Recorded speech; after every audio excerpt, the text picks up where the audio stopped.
I am 90 years old. 3 months ago, I turned 90, and I thought it would be a celebration.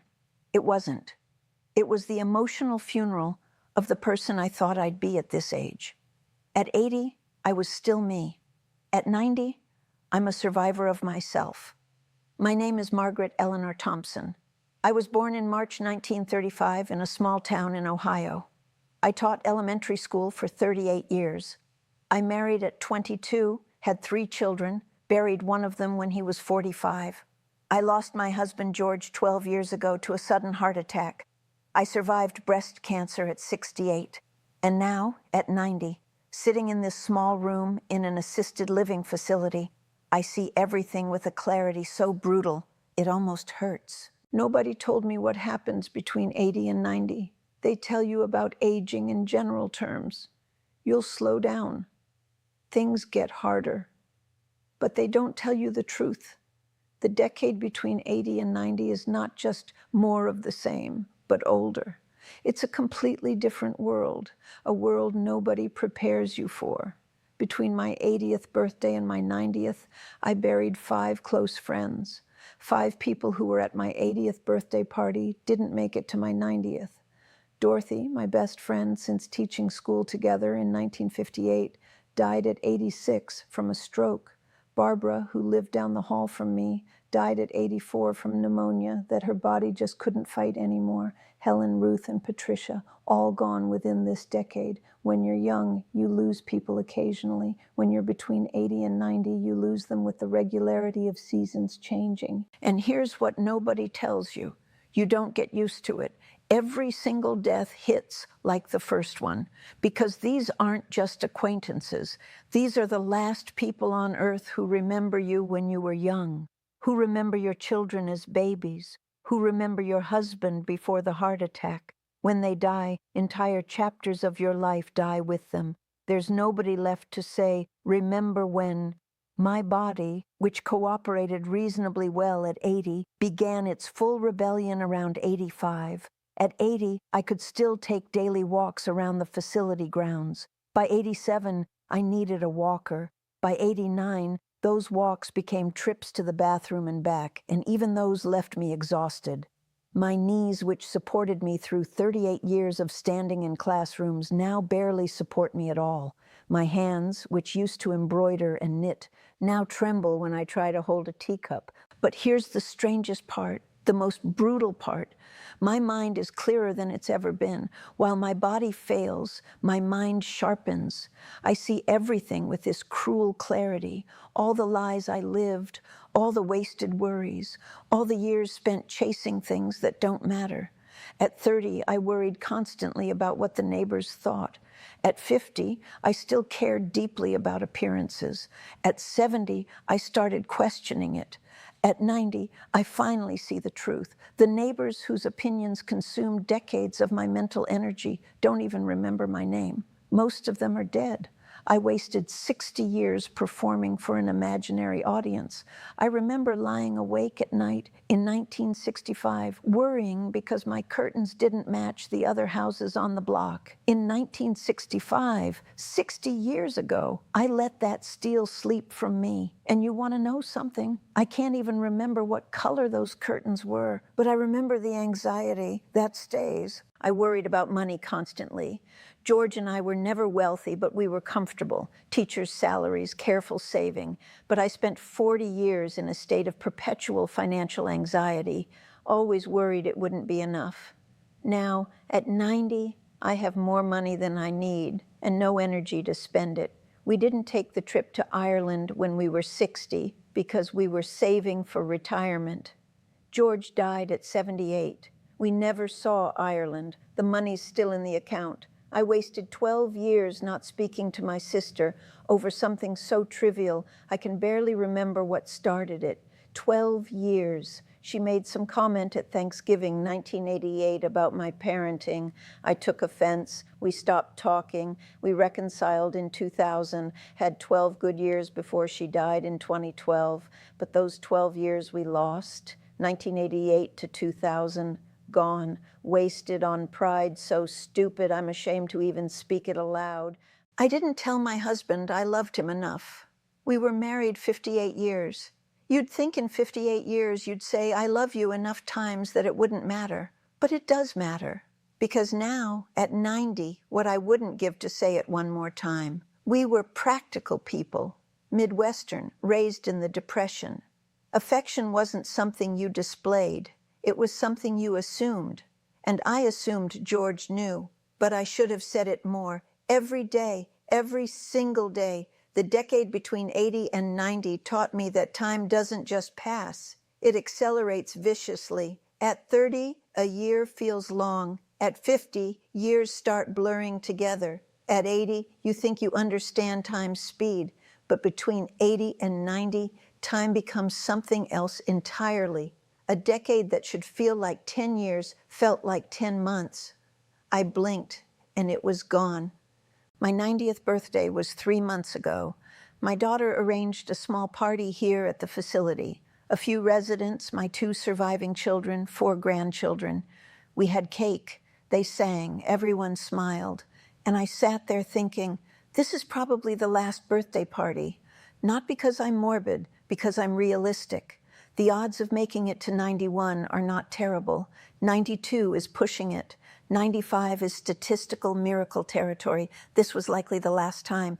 And you know what I felt? Not sadness, not fear, but this crushing urgency to tell the truth, because I've spent 90 years watching people, including myself, waste time on nonsense. And I have maybe months, maybe a year, if I'm lucky, to say what I should have said decades ago. So here's what nobody tells you about turning 90. You stop being able to lie to yourself. The things you told yourself at 40, I'll travel when I retire. At 60, I have plenty of time. At 70, I'm still relatively young. At 90, those lies dissolve. You see them for what they were, comfortable delusions that let you postpone living.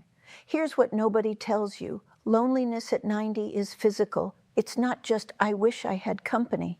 It's waking up at 3 in the morning in a body that hurts, in a room that's quiet except for your own breathing, knowing that everyone who truly knew you is gone. My husband is gone. My son James is gone. My best friend Dorothy is gone. The mailman who delivered our mail for 30 years is gone. I am surrounded by strangers who are very kind, but they're strangers. Here's what nobody tells you. Pain becomes your constant companion. Not acute pain, chronic pain, the kind that's never quite severe enough to scream about, but never quite absent enough to forget. My knees ache. My back aches. My hands ache. I take pills for it. The pills help a little. But at 90, you're never actually comfortable. You're just varying degrees of uncomfortable. Here's what nobody tells you. You become invisible. When I was 40, people saw me. When I was 60, I was starting to fade. At 90, I'm a ghost. Young people look right through me. To them, I'm wallpaper, furniture, part of the landscape. They don't see a person who was once 25 and beautiful and full of dreams. They see old woman, generic, interchangeable. But here's what else nobody tells you, and this is the part that surprised me. There's a strange freedom in reaching 90, the freedom of having nothing left to prove, nothing left to protect, nothing left to lose. I don't care anymore what people think of me. I spent 70 years caring. I'm done. If someone asks my opinion and it's unpopular, I say it anyway. What are they going to do? Disapprove of me? I'll be dead before their disapproval matters. I don't care anymore about maintaining appearances. This cardigan?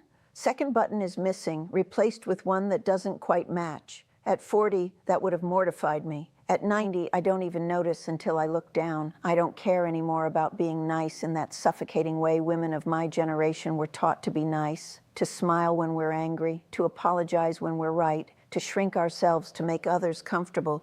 At 90, I'm done shrinking. This is the size I am. And here's the strange gift of turning 90. I finally know what matters. It took 90 years, but I finally know. What matters is the people you love and whether you told them. What matters is the moments you paid attention to instead of rushing past. What matters is whether you were kind, not whether you were successful. What matters is whether you forgave, not whether you were right. Everything else, money, status, appearance, possessions, grudges, worries, it all dissolves when you get here. At 90, you see clearly, none of it mattered, none of it. If I could go back and talk to myself at 30, at 40, at 50, I would grab my younger self by the shoulders and say, stop. Stop worrying about curtains and neighbors and whether you're thin enough and whether you're successful enough and what people think. Stop postponing joy because you're saving it for later. There is no later. There's only now, and you're wasting it. I would tell my younger self, take the trip to Ireland. Say, I love you to George every single day. Call your sister and apologize even though you're not sure you're wrong. Quit the job you hate. Wear the nice dress instead of saving it. Eat the good chocolate. Dance in the kitchen. Play with your children more and worry about them less. They'll turn out fine, and you'll miss their childhood worrying about things that won't matter. But I can't go back. None of us can. Time only moves one direction, and I'm at the end of mine. My body is telling me it's almost over. I wake up more tired than I went to sleep. Simple tasks exhaust me. My children have started having those careful conversations about final wishes. The doctor uses words like comfortable instead of cured. So I'm using whatever time I have left to tell you what I learned in 9 decades. You have less time than you think, much less. At 30, you think you're immortal. At 50, you intellectually understand mortality, but don't feel it. At 70, you start feeling it. At 90, you know it intimately. And here's what I need you to understand. You're wasting it. Right now, as you watch this, you're wasting time on things that won't matter. Grudges you're holding, trips you're postponing, words you're not saying, risks you're not taking, all because you think you have time. You don't. Stop waiting for the right moment. There is no right moment. There's only this moment, and it's already passing. Stop saving things for someday. Someday doesn't come. Or when it does, you're 90 and too tired to enjoy it. Call the person you're not speaking to and apologize, even if you're not sure you're wrong, even if they don't deserve it, because the alternative is carrying that grudge to 90 and realizing it was stupid. Take the trip now, not when you retire, not when you save more money, not when conditions are perfect, now. Because George and I were going to see Ireland someday, and someday never came. Tell people you love them, out loud. Don't assume they know. Say it. Say it until it's redundant. Say it until they roll their eyes. Because at 90, what I wouldn't give to hear George say it one more time. At 90, I finally learned what matters. But learning it at 90 is almost cruel, because I have this wisdom now, this clarity, this understanding, and no time left to use it. It's like finally learning to read when all the books have been burned. So I'm giving you what I can't use anymore. Warning. I am the warning. I'm what happens when you wait too long to figure it out. You have a choice I didn't have. You have time, not infinite time, not as much as you think, but more than I have left. Use it, please. Don't waste 60 years like I did worrying about things that don't matter. At 90, sitting in this room with the afternoon light coming through the window, I feel two things simultaneously: profound peace and urgent regret. Peace because I finally understand. Regret because I understand too late. But if I can spare even one person from reaching 90 with the same regrets I carry, then maybe the 90 years weren't completely wasted. Maybe sharing this truth is the point. Maybe you are the point. I'm 90 years old. I have months, maybe a year. My body is failing, but my mind is clear.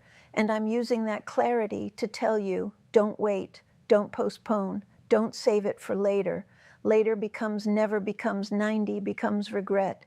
Live now, love now, speak now, forgive now, risk now, because you have less time than you think. And I'm the proof.